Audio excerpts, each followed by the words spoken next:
what's going on, everybody? Red Rhino Music here, bringing you another video. Today, the Crew 2 beta officially ended, at least the closed beta. I don't know if they're going to do an open one afterwards, but I wanted to make a video on my first impressions of the Crew 2. Now, keep in mind, all of this information is based off of beta gameplay, which is technically a faux pas to try to review a game. But I wanted to gather some thoughts and try to decide if I want to buy the game myself, and this is my way of doing that. Hopefully it helps you as well. And before we get started, if you guys could hit that subscribe button down below to help me grow this channel, that would be awesome. Now let's get into it. My first impression when I was playing the game for the first time, and just exploring a little bit since I'm familiar with the Crew in general, I went to look at the map, and I went to like the Midwest areas and the Northwest areas to like look for some detail, because those are places that are kind of neglected in the first game, and the focus of the first game is mostly just on big cities. This game has a little bit more out in all those spaces in between, and it is really a beautiful map, and it has a lot more detail and a lot more depth. The second thing that I like about the game is the fast fave button is its official name, I think, and that is what you use to switch from a car to a plane to a boat and back and forth, and you can do that within seconds, and it makes for some cool stunts as well as just smooth gameplay.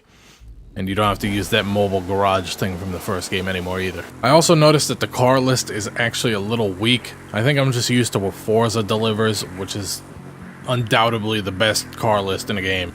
Car list is a little weak, especially nowadays, because we both know they're going to bring more cars in future DLCs, and it's going to cost money, and it's just extra money. And I would like to see some more brands make their way into the game, as well as a few more important cars from brands already in the game, like an E30 M3 or something like that that's not in the game yet, and I think it should be, because it's like a huge icon of a car. I think the new Alfa Giulia would be great in there, because most games don't have that yet. I think Need for Speed might, Gran Turismo might, or is it Forza? It's one of them. And I'd also like to see Bugatti make an appearance to battle the Koenigseggs, because they have Koenigseggs in the game, but no Bugatti, and that's a rivalry right there. Another thing I noticed, and it's definitely going to be a weird topic because not many people play like this, the wheel support is just not good. At least in my opinion, it's not good. It's definitely been downgraded from the first game. I personally enjoy using a wheel in games like this, just because it adds to like the immersion, and it's more fun, and it's more interactive, I guess. In the Crew 2, the button layout is very odd on the wheel, and most actions require 2 buttons to do one thing.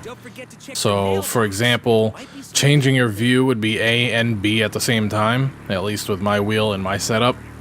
And boosting, which is like a crucial function in the game, especially if you start to do harder races and stuff, is RB or my right paddle shifter on the wheel, and X at the same time, which is just weird. And it makes it so you can't really boost when you're turning either, because you can't hold the paddle and turn. And one of the last main things that I noticed about the game is that customization is wonderful. It puts Forza to shame, and it battles Need for Speed, and it might even be better than Need for Speed. Most cars in the Crew 2 have loads of customization options, from aero parts, rims, body kits, interior colors and materials, as well as custom liveries. And the only other game that I can think of that comes anywhere close to it is Need for Speed, which I personally don't like just because the physics in that game are strange to me. All in all, the Crew 2 is a solid game that has made a strong case for itself on my gaming wish list.